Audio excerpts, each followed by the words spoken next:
Light from the Word, our daily study of the Scriptures and our time.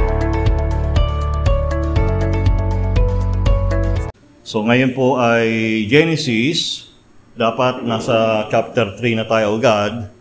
Ngunit binalikan ko, pinabalik ako sa Genesis chapter 1. So tayo po ay nagnarangin naman na kanina. So itutuloy ko na yung mensahe. Okay.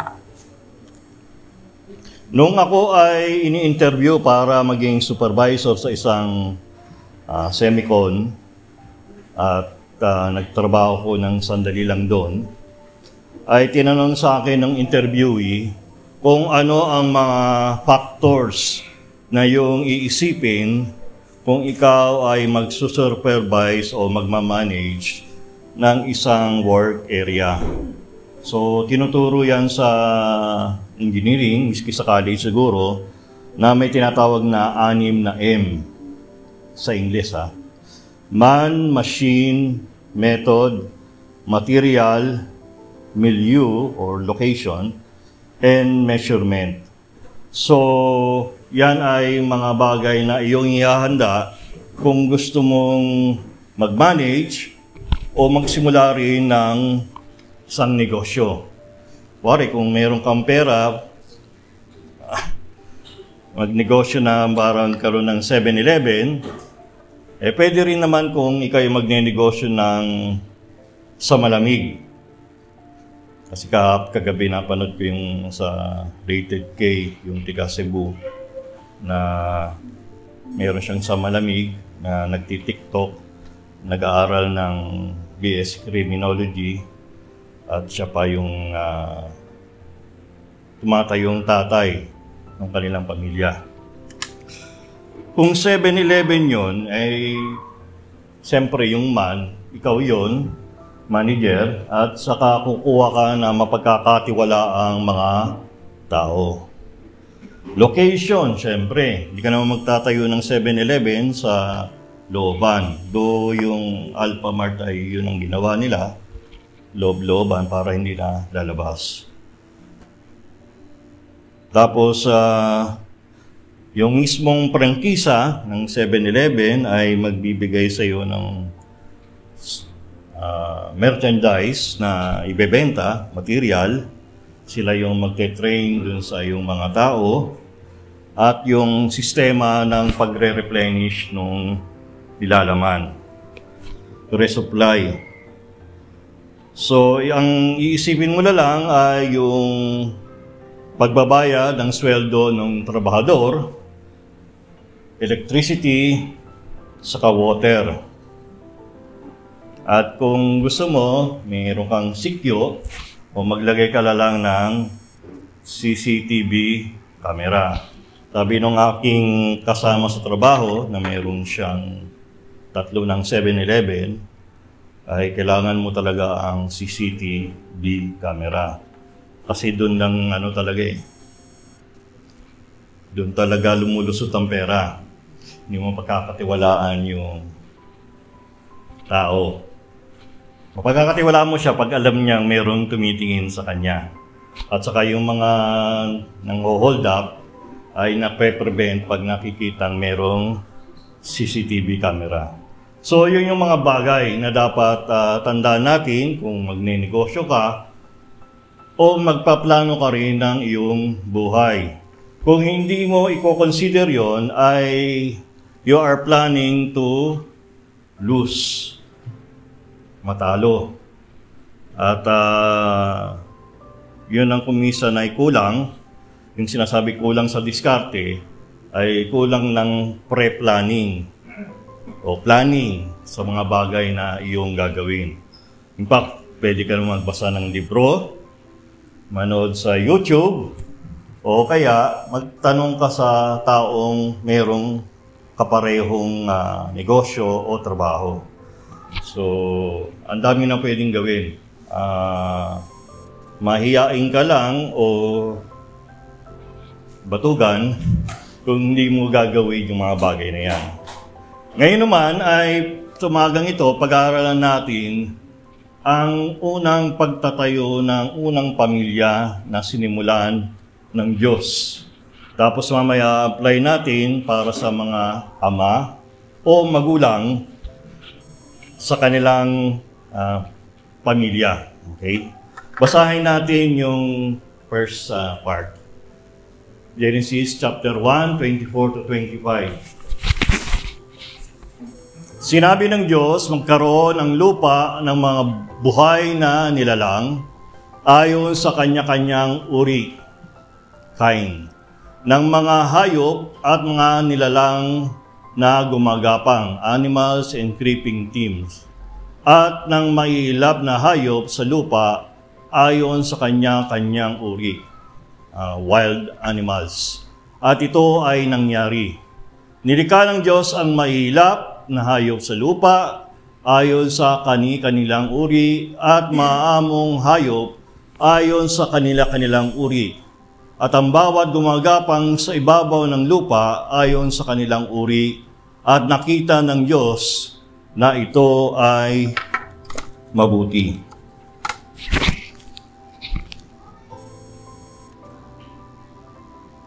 So mapapansin po natin, ito ay before the 6th day.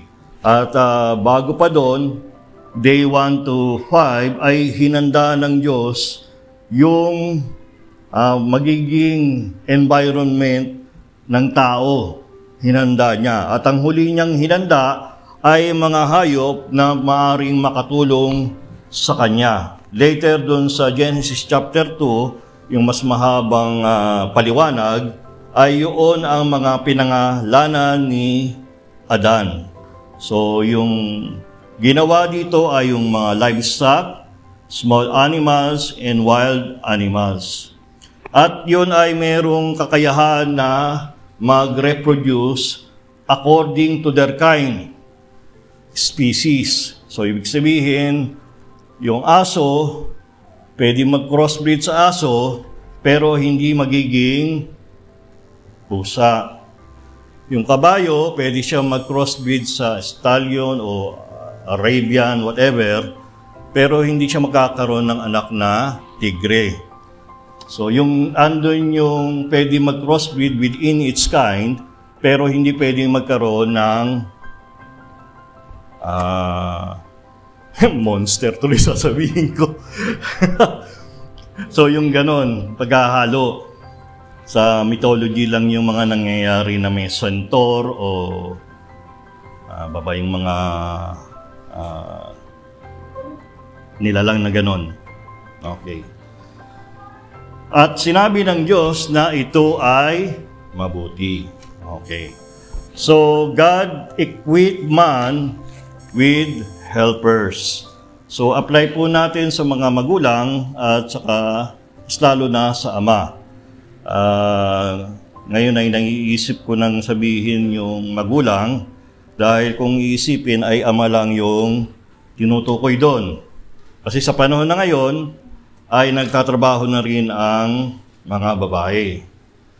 Si Mabel ay nagtatrabaho yan. Nanguna pa sa akin magtrabaho dahil 17 years old, nagtrabaho na siya. Tumigil lang siya noong year 2000. At natatandaan ko, parang sweldo niya ay nasa 40. Ako rin nasa 40. So, dahil ilan na yung anak namin? 4 na. Nag-resign siya. Nawala yung 40. Bye-bye. So, ako na lang yung kumakayod nun. Kasi mahirap 4 yung anak namin . So, mga magulang, dapat tayo ay ang nagbibigay ng mga pangangailangan ng ating mga anak. We need to provide our children with tools and materials for them to live and grow. Ngayon, kung iisipin mo, obvious naman yun, di ba? Tama? Obvious. Pero, hindi na kasi obvious ngayon . Pag ako'y nakikinig kay Tulpo, ang daming sitwasyon na ang reklamo ay mga ama ng tahanan. Either hindi nagtatrabaho o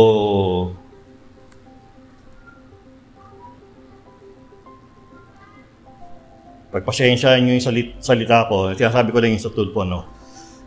Hindi nagtatrabaho o kaya nagtatrabaho pero malayo o nagtatrabaho pero ang binibigay dun sa asawa ay pang isang linggo lang kulang. Tapos magsasabi na ganun talaga sweldo ko eh. Tapos malalaman mo na kaya pala meron siyang kalaguyo na pupunta doon yung pera. O kaya meron siyang ibang anak.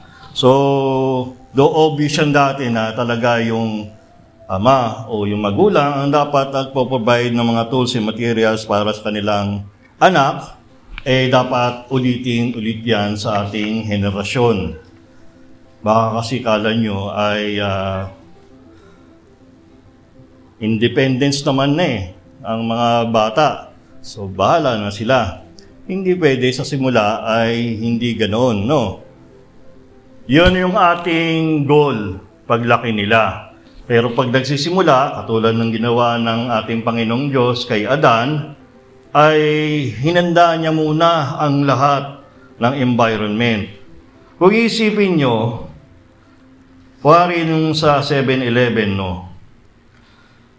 Ibig sabihin, meron kang pera, meron kang lokasyon, pero meron ka pa rin gagawin. Hindi porke meron kang prangkisa na nabili, maghihintay ka lang sa dulo ng isang buwan at kukuha ka ng sweldo. Pag ginawa mo yon, baka wala kang makuwang kita. Pag tinignan nyo yung man, machine, method, material, location, measurement, ay meron pa rin gagawin ang tao. Ihahanda, imo-monitor, iso-supervise. At sa ating mga magulang, meron dapat tayong ihahanda para sa ating mga anak. Unang-una, dapat kailangan nila ng tahanan, pisikal. At hindi pwedeng nasa kalsada sila titira. Dahil kung init at ulan, mamamatay ang inyong anak sa sakit. Okay? Kailangan ng kama o mahihigan. Sino dyan nakahiga sa mga malambot na higaan? Puro kayo kahoy. O sige. Kailangan ng higaan. Miski man lang banig o yung iba ay nakikita ko ay karton, dapat may higaan. Kailangan ng edukasyon. Sa totoo, kung kasing runong tayo ni Bill Gates at saka ni Steve Jobs na hindi nyo kilala kung sino yun, hindi nyo kailangan magtapos na mag-aaral. Kaya dito sa Pilipinas, para kasi tanggol, walang kukuha sa'yo na magtrabaho, no? Kasi hindi ka pa nakapagtapos ng high school. At congratulations ulit sa nagtapos ng high school. Pa-burger naman kayo. Magsama-sama lang kayo, tapos pa-burger lang kayo. Hindi naman nyo kailangan sa lahat. Pwede naman ako. Tabi lang nyo dyan at tawagin nyo ako. Hindi, joke lang yan, joke. Baka mamaya ako pa magpa-burger sa inyo eh. So, kailangan mag-aral. Kailangan ng mga libro. At dahil sa taas ng taas ang gasolina at diesel, kailangan din ng pamasahe. At kung minsan hindi naman tayo bayani na maglalakad ng 4 na bundok at 2 ilog. Meron pong gumagawa nun sa probinsya. Hindi naman 4 na bundok, 1 lang. Para makapunta sa kanilang pag-aaral. Totoo yun. Gagag. Puro kayo reklamo na tricycle lang ang sinasakyan nyo, pero may mas mahirap pa doon. So, kung ang magulang ay gagawin yon, ihahanda niya upang eventually ay sila ay maging independent pag lumaki. Pero sa simula, hindi sila independent. Sabi nga, yung kabayo, aso, pusa, ilang oras lang ay nakakatayo na. Di ba? Nakakatayo na sila agad pagkasilang. Yung anak natin ay, ano ba pinakamabilis? Buwan, no? 5? 6 buwan? Hindi. Hindi ko na nakalimutan ko na eh. Basta buwan yun. Oo. Hindi ganun kabilis. So, they need something for us so that they will grow. Okay? Pangalawa, next. Sinabi ng Diyos, lalangin natin ang tao, ating larawan, ayon sa ating wangis, at magkakaroon sila ng pamamahala sa mga isda sa dagat, sa mga ibon sa himpapawid, sa mga hayop sa buong lupa, at sa bawat gumagapang sa ibabaw ng lupa. Kaya't nilalang ng Diyos ang tao ayon sa kanyang sariling larawan. Ayon sa larawan ng Diyos, siya ay nilalang. Sila'y kanyang nilalang na lalaki at babae. Sila'y binasbasa ng Diyos at sa kanila'y sinabi ng Diyos, kayo'y magkaroon ng mga anak at magpakarami, punuin ninyo ang lupa at supilin nyo ito. Tigil muna tayo doon. Balik tayo doon sa isa. Okay. So, image and likeness of God. Ngayon, maraming pinag-uusapan dyan kung anong ibig sabihin ng image and likeness. More or less, ay equivalent term lang yung image and likeness. Kaya yung pagkaka-translate dyan ay larawan at larawan lang. Pero sa Hebrew, ay magkaiba yung dalawang word. Ang tinutukoy dito ay ang pagiging representative ng Diyos dito sa lupa. Okay? So, lahat ng tao ay ginawa sa imahe ng Diyos. So, hindi yan based sa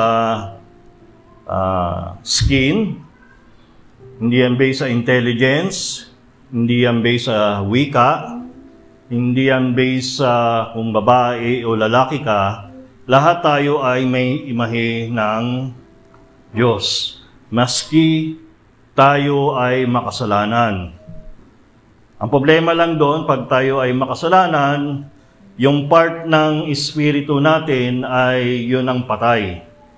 At though meron tayong soul o life at physical, ay wala tayong kaugnayan sa Diyos. So, sa atin binigay ang dominion, pamamahala, isda, fish, ibon, birds, hayop, animals, and other things na creeping sa lupa. So, lahat yun. Mula sa mataas, dagat, air, sea, land, at under the land. Okay.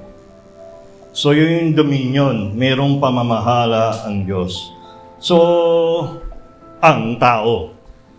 Dahil sila'y ginawa both as lalaki at babae. Maikli lang sasabihin ko tungkol doon sa babae at lalaki. Pero ang second point ay God gave direction for the life of man. Yun ang pangalawa. So kanina nag-provide siya ng helpers sa tao. Pangalawa, nagbigay siya ng direksyon. Anong dapat gawin niya? He has to rule. In fact, yung word na ginamit, rada, ay hindi lang pamamahala, kundi paghahari. Kaya nga dominion ang translation sa ibang version. Ngayon, kasi madaming namamahala o nagahari na abusado, kaya kung minsan iniisip natin, ang ibig bang sabihin doon, ang tao ay aabusuhin ang nilikha ng Diyos? Hindi. Hindi pinag-uusapan pag-abuso. Kung ikaw ay marunong mag-manage ng iyong kaharian, hindi mo yan uubusin kasi walang matitira. Sisiguraduhin mo na kung yung puno ay gagamitin mo, hindi mo uubusin yung puno kasi wala nang susunod na magbubunga, di ba? Iubos mo eh. So, ganun din sa mga bagay sa nilikha ng Diyos. Ngayon, nung ginawa ang tao, which is a neutral term, ni tinukoy kung lalaki o babae, kasi dito tinukoy yung lalaki at babae. Yung word na nakakalimutan ko saan ba nilagay yun. Ayun, sakal at nekeba, male and female. Okay, dahil dapat daanan talaga. At usually, ang naiiwan at naiipit ngayon ay mga iglesyang matapat sa salita ng Diyos. Totoo lang talaga, ang gender o sex, equivalent yon ay lalaki at babae lang. Kasi pag pinag-usapan itong text na ito, makikita nyo yung reproductive purpose ng Diyos. Yung hayop, yung isda, yung ibon, yung gumagapang, lahat they can reproduce after its kind. So, yung tao rin, it can reproduce after its kind. Ngayon, sasabihin nyo, Brother Ray, merong iba asexual kaya nga hindi minention dyan eh. Pero kasi ang tinutukoy niya, pagdating sa tao, meron siyang kapareho sa mga nilalang ng Diyos. Ang pagkakaiba lang niya, He is made in the image of God. Yung iba, wala. Lahat may physical. Pangalawa, lahat mayroong life, soul, life force. Pero sa espiritu natin, pag yan ay nasa katawan at kaluluwa natin, tayo ay mayroong imahe ng Diyos. Kaya kung natatandaan nyo, the last past 6 years ay galit na galit ako kasi yung pinapatay lang ang isang tao na walang baliwala, hindi dinadaan sa tamang proseso, parang binubura mo rin ang imahe ng Diyos sa kalagitnaan natin. Okay, huwag na natin balikan yon. Doon na lang tayo. Ano ngayon ang application sa mga magulang at mga ama? The Lord gave clear instruction to man o humankind sa ibang translation. Tayo mga magulang, dapat malinaw din tayong magbigay ng instruction sa ating mga anak. Hindi pwedeng sabihin nyo, di ba alam na nila yon? Nag-alisa na tayo yung mga anak nyo. Andyan. Kayo ha. Hindi pwedeng mind reader yung mga anak natin. At unti-unti nating tinuturuan sila. Sa trabaho, mayroong tinatawag na adaptive leadership technique. Pag yung may alam na, matagal na sa trabaho, ay hindi mo na siya masyadong dinidiktahan kung anong gagawin. Pag meron na lang siyang problema, tatanong sa'yo, saka mo sasabihin. Meron naman iba, gitna, meron ng alam, pero hindi pa kasing tanda. So, minomonitor mo lang yung ginagawa, at pag nagkamali o may pagkukulang, sinasabihan mo. Ngayon, iba yan doon sa bagong-bagong empleyado. At ito marami nagkakamali. Ewan ko kung bakit ganun. Yung ibang supervisor mag-hire, tapos papabayaan na lang yung bago. Bahala ka sa buhay mo. Alamin mo kung anong gusto ko. Alamin mo kung paano ka matututo. Wala man lang sasabihin doon sa foreman o turuan mo yan. A-assume na ikaw ay may alam na. Bago ka nga. Kasi dapat tinuturuan ng directly. In fact, sa amin, sa Meralco, ay tinatandem ka sa mas senior sa iyo. Para kumisa sa amin, mga 1 year bago ka pakinabangan ng Meralco. Kasi hindi mo pa alam. Ewan ko sa mga BPO kung gaano katagal bago ka pakinabangan talaga na naintindihan mo na hindi mo sisigawan ang customer mo, hindi mo mumurahin, at hindi mo rin pagbabaksan ng telepono.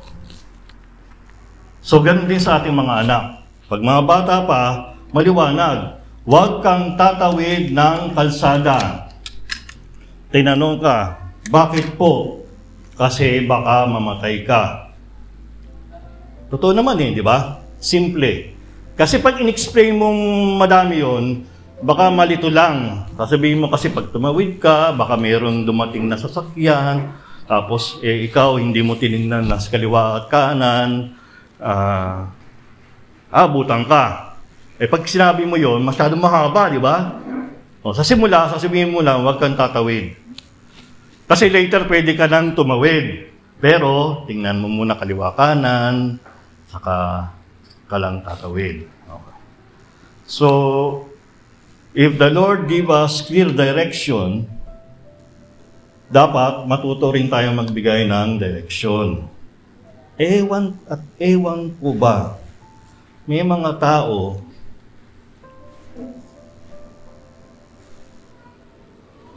inom muna ako. Na-anxieties na ako may naalala ko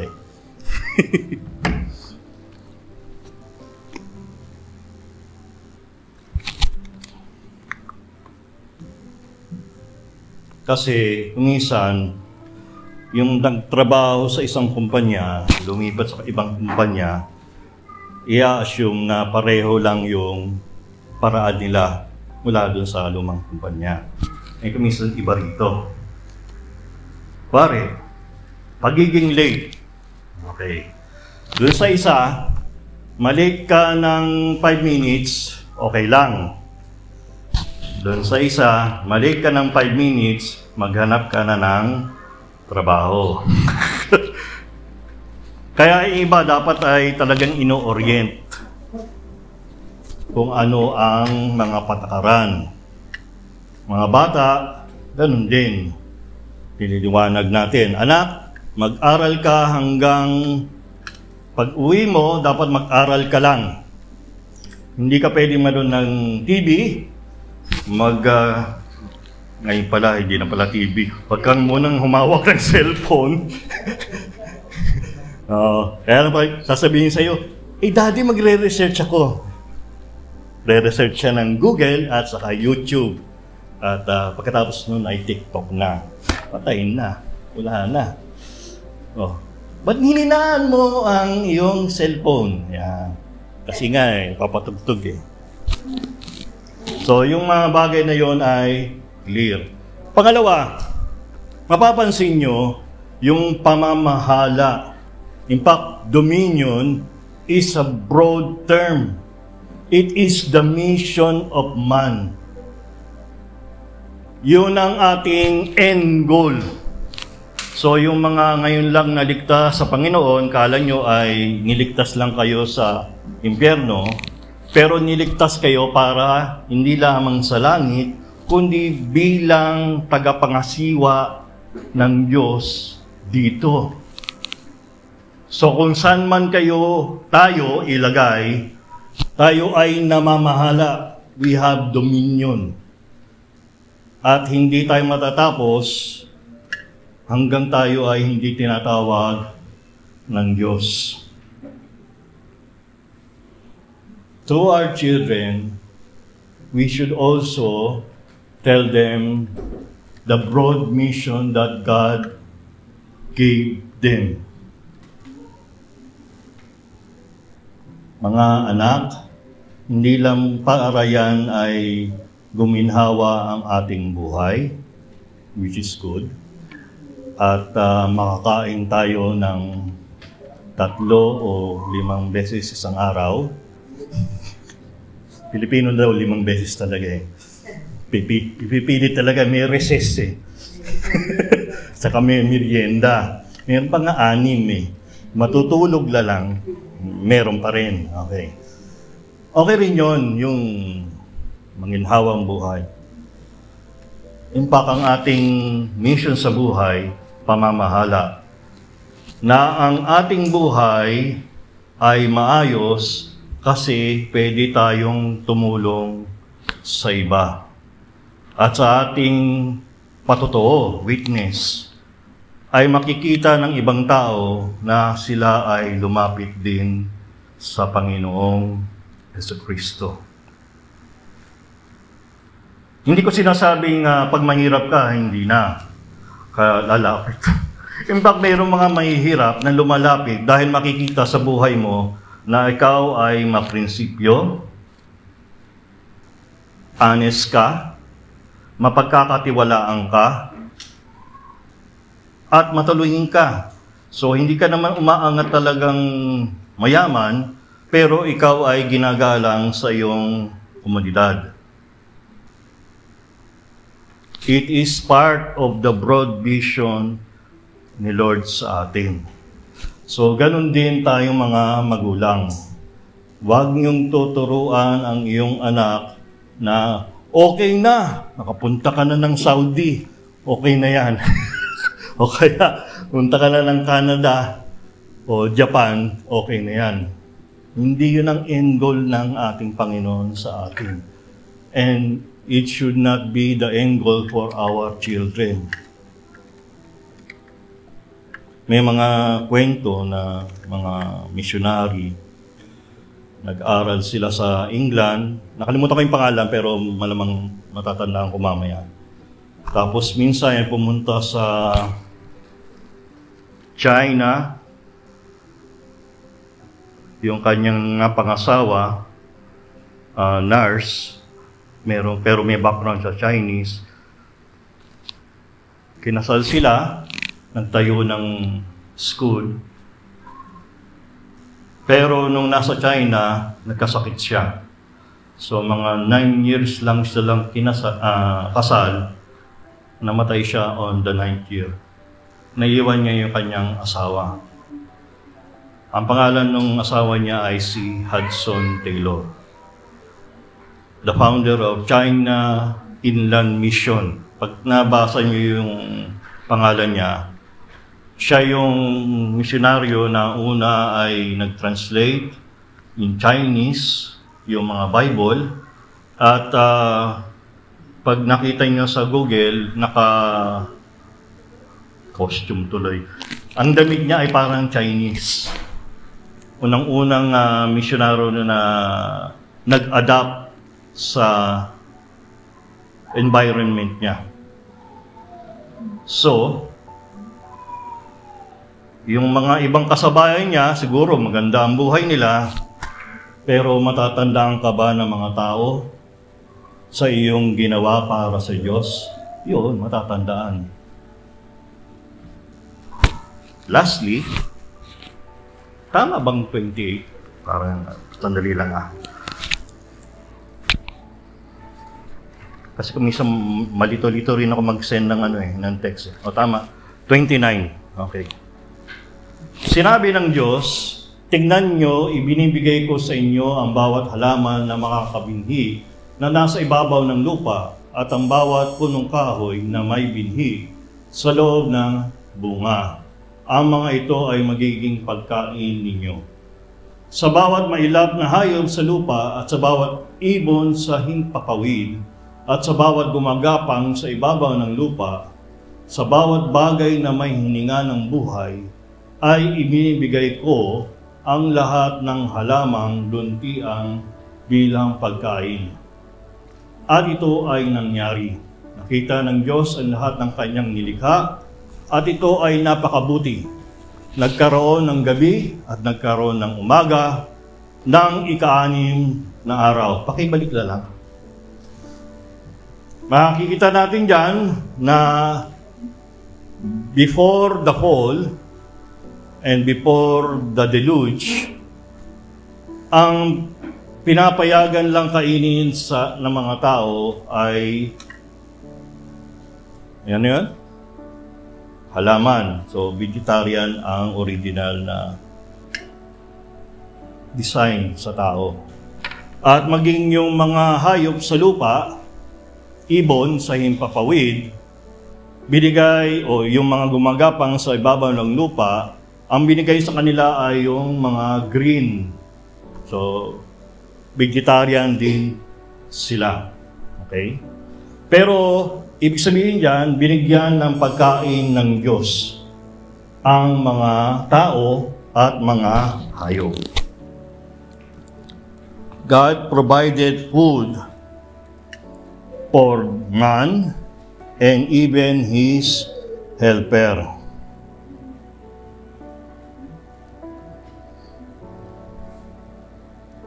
Okay. Ang Diyos ay kompleto magbigay sa atin at hindi niya nineneglect yung mga aspeto na sa tingin natin ay parang, andun naman na yun pwede naman niyang kuhanin. Niliwanag niya na ito ang gagawin nyo, niliwanag din niya na ito ang inyong kakainin. Okay. Lastly, ang application natin sa ating mga magulang, from ancient times, it is the father who provides food, sustenance to his children. Kaya nga usually ay hunter ang lalaki. At ang nurturer ay ang mga kababaihan, nag-aalaga sa bata. Pero ngayon nga, dahil nga may mga pagbabago at may kahirapan sa buhay, merong ibang mga kababaihan na pumapasok na magtrabaho. Okay? Wala pong masama doon, hindi naman pinagbawal ng Diyos ang bagay na yon. At in fact, sa Proverbs 31, ay isa yon sa mga qualities ng virtuous woman sa Proverbs 31.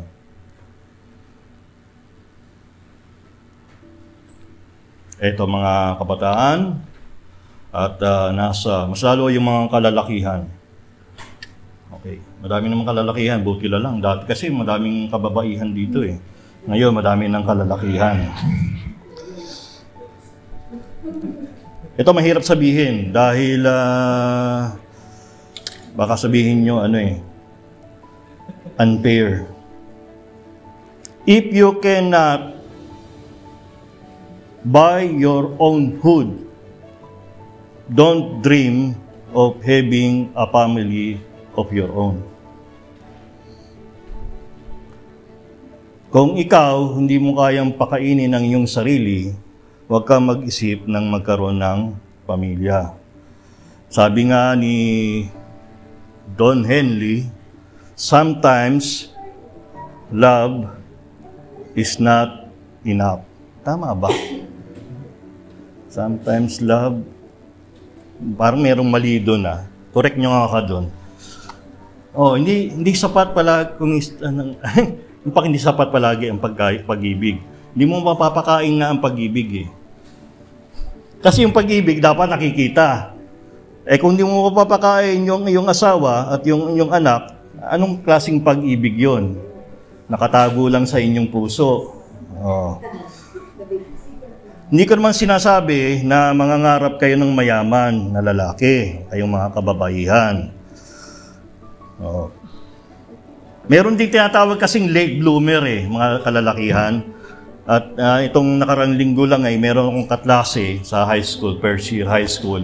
Ang alam lang niyang gawin nung nasa high school, magbulakbol at pikutin yung kanyang tenga ng madre. Itong nakarang linggo, nag-uusap kami, nasa California na siya. Pumasok siya sa Navy. Ngayon ay nagtatrabaho sa Marine.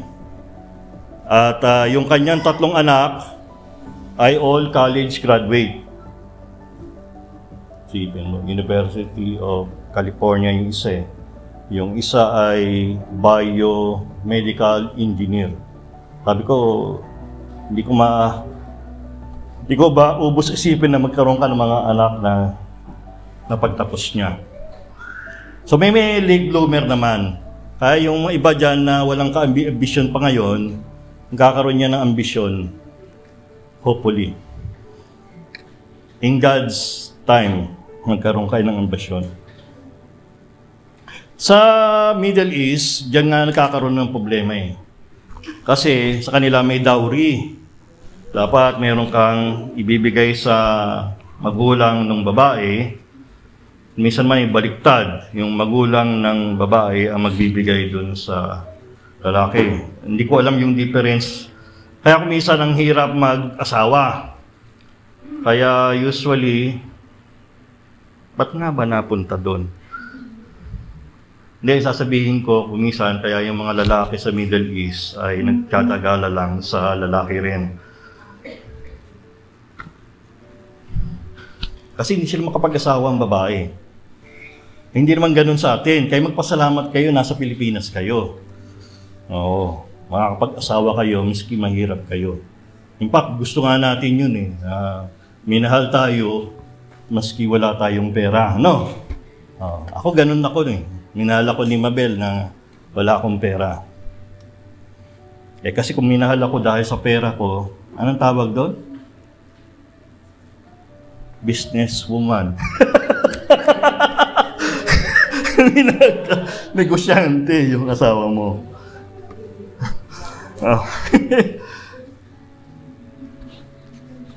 So, dapat ay nag-iisip yung magpapakasal at magkakaroon ng pamilya.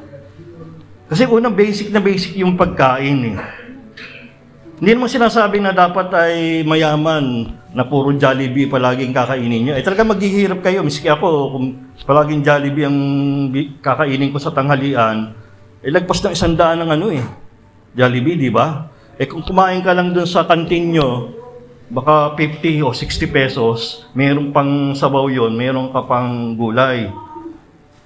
Pero pag Jollibee, parang lang ata yun eh. Oo.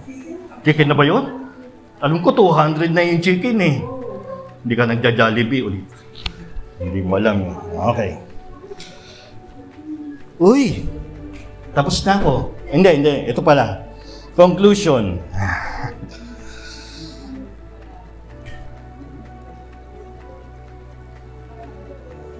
Ngayong araw ng linggo at miski anong araw na binibigay sa atin ng Diyos, mga makapag-isip, ay dapat nating gamitin ito upang magpasalamat sa Diyos.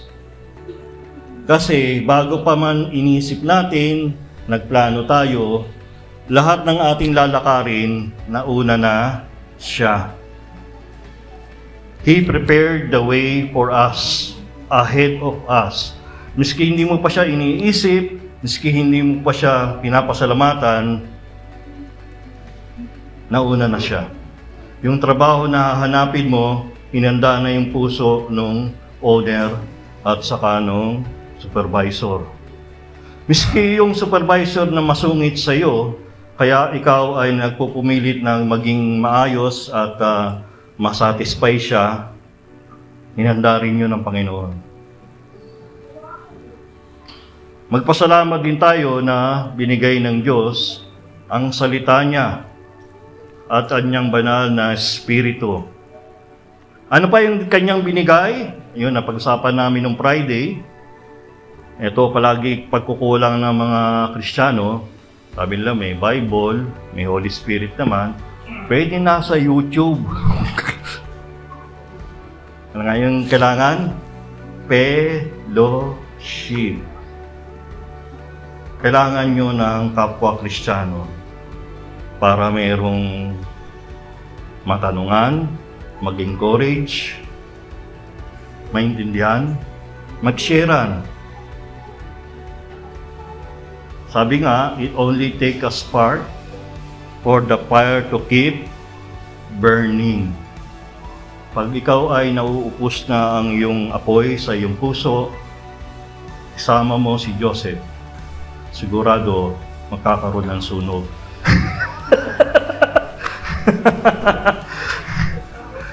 Lastly, magpasalamat tayo palagi dahil sa ating daily bread. Daily bread. Yung paggising mo sa umaga, meron kang makakain. Magpasalamat din kayo na nakakainom pa kayo ng kape. At hindi na ako nakakainom ng kape. At bawal sa akin. Matagal ko nang naamoy ang kape. Pero hindi ko maiinom. Eh, sarap pa naman ang amoy ng kape pag yung brewed. Oo. Pag amoy pong pa lang. Oh, hindi mo na kailangan pumunta ng Starbucks, meron namang Starbucks o kung ano mang pangalan na nanggaya sa Starbucks. Pasalamat kayo noon na meron ganun. So, pasalamat tayo sa Panginoon na merong daily bread tayo na kinakain. At kung meron tayong mga magulang, ayan mga anak, mga magulang na nagtatrabaho, miski anong oras, mas lalo nung pandemic ay hirap na magtrabaho, pero nasa labas, miski iniintriga sa trabaho, pumapasok pa rin. Miski dumadaan ng kalsada papuntang Ortigas, hindi na ako yon kasi mamamatay ako nung pag ako'y pupunta na Ortigas palagi dahil 2 oras dati 1 oras lang yun 4 na oras yun sa isang araw. Meron akong babasahin. Pero meron akong kanina napakinggan na kanta. Puro kanta yung naalala ko. Pero babasahin ko yung Psalm, wala dyan. Wala pahabol Psalm 104:14. Yung kanta, ang sabi nung kanta, hindi ko matandaan yung nahawa ko dun sa mga kanta nyo. Hindi ko na matandaan kung anong tunog ng kanta Don't you know that my love is here? Don't you know my love is real? Ayun. Hindi ko na makanta kasi na LSS ko doon sa kanta nyo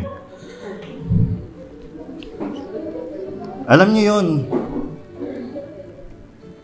Verse 14, Psalm 104. You cause the grass to grow for the livestock and plants for man to cultivate, that he may bring forth food from the earth. 27-30. These all look to you to give them their food in due season. When you give it to them, they gather it up. When you open your hand, they are filled with good things. When you hide your face, they are dismayed. When you take away their breath, they die and return to dust. When you send forth your spirit, they are created, and you renew the face of the ground.